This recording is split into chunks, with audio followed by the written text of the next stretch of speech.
Studies in Sorcery by Chris Glein and published by Weird Giraffe Games is a hand management, set collection, and plus your luck drafting game for 1 to 4 players, with artwork by Chris Glein and Katie Khau. In this video, we are going to take a look at how to play the game, but please don't forget to subscribe and comment so we can keep making videos like this one.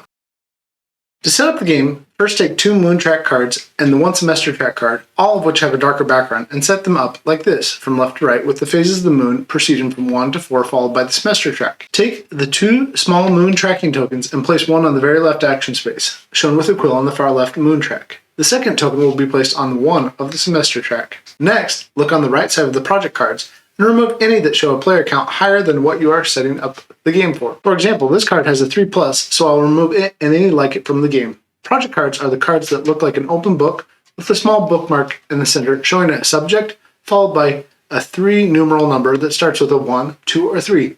Separate the 100s from the 200s and the 300s from each of these, then shuffle each pile. The 100s will go above the first moon card, the 200s above the second moon card, and the 300 stack will go above the semester track. Next, take the top 4 100 cards and place 2 below the first moon card, 2 below the second moon level card.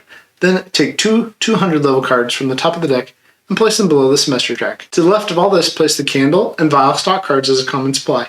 Shuffle all of the grave cards and place 3 stacks of 2 cards each to the left of this stack. You'll want to leave a little room on the right side for a grave discard pile. For each player, give them a research grant card, turn reference card, and 2 random cards from the Thesis stack. This is the stack with the scroll on the back. Each player will keep 1 Thesis, and all remaining cards in the Thesis stack, including the discarded ones, will be returned to the box. Deal each player 2 100 level project cards to each player from the appropriate deck. Each player should keep 1 and return the other to the bottom of the 100 level deck. This is how project cards will be discarded throughout the game. There's a materials reference card for any player who may care about distribution of cards and symbols in the deck. You can give that card to the player most interested in this information. The first player token will go to the person who most recently attended school of any kind. There's also a set of 4 familiar tokens available to each player to use as reminders. If you want an easier time playing, remove all Thesis cards with the 7 credits. You can also choose to play without Thesis cards entirely. Gameplay will proceed over in-game semesters, broken into 4 months measured on the semester track. Each semester has 4 moon cycles, so there will be a total of 16 in-game weeks. Each week has an action, commit, and completion section, followed by the advancement of the moon tracker. In the action step, shown by the quill, players will always take at least 1 action. Let's take a look at what our options are. 1. We can cram by committing up to 2 materials to a project. This is effectively an extra commit action. Second, we can choose to take a project action. Project actions are shown on completed projects and have a quill action sign next to them. Projects always start on the incomplete side, which show required ingredients in the top left corner and a number in the bottom right corner with a dotted line. This is the credits the project will provide when completed. Projects may also confer additional benefits or demerits depending on the items used to complete the project. Third, if we didn't choose to cram or use a project action, we may choose to dig. If we dig, take a look at the graveyard cards starting in the leftmost pile. If you choose not to take these cards and add them to hand, add a single card from the graveyard deck to the top of this pile. Proceed in this way until you either take 1 whole pile, or you may choose to take a candle or vial stock card or the unseeded top card of the graveyard deck. The 4th and final action we may choose to take is to buy. The projects which are face up below the moon and semester cards constitute the market along with the vial and candle cards. Remember that vial and candle cards cannot be found in the graveyard. To buy from the market, simply discard cards from hand with a cost equal to those with which you will buy. There is no limit to the project cards you may choose to buy. If you use a research grant, simply return it to the box. There's no change given though when buying from the market, so try to maximize the cards you decide to spend and buy. Once everyone has chosen one of the 4 actions, it's time to proceed to the commit step. The commit step may be carried out simultaneously once everyone gets the hang of the game. Here are the rules for committing cards to projects. 1.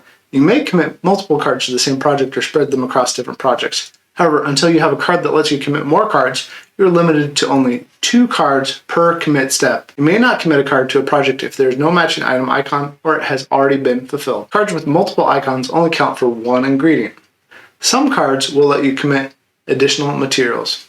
Finally, some cards like Alchemy will have special rules for committing. The 3rd step of each week is the complete project step. Again, this can be done simultaneously once everyone understands the rules. If a project has materials committed to it matching the number and type needed to complete it, flip it over. All cards underneath return either to the stockpiles or the graveyard discard pile.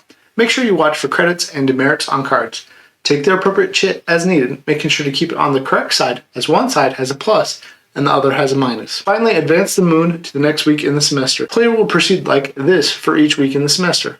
Take one of the 4 required actions, commit to projects, and complete projects. Once the 4th week of a semester is over, you will proceed to the end of the month. Pass the first player token clockwise. Reset the moon token to the first week of the month. Advance the moon token on the semester track to the next spot, 2, 3, or 4. Add 1 card from the grave deck to each grave pile. Then update the market as follows. Return all projects in the leftmost column to the bottom of their respective deck.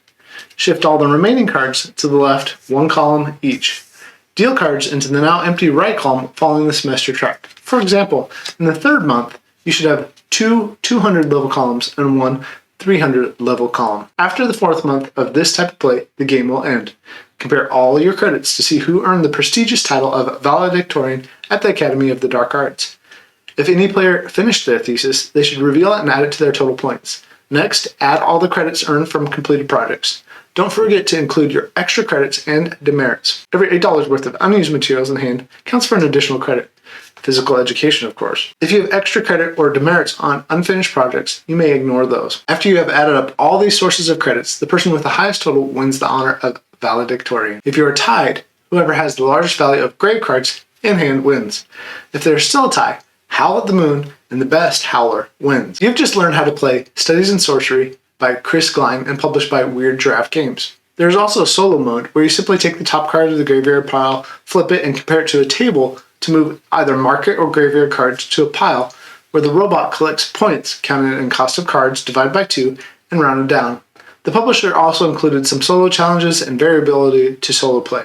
How many credits were you able to earn at the Arcane Academy? Have you been able to put your schoolwork to good use, like my friend Thea? Let me know in the comments, and happy gaming!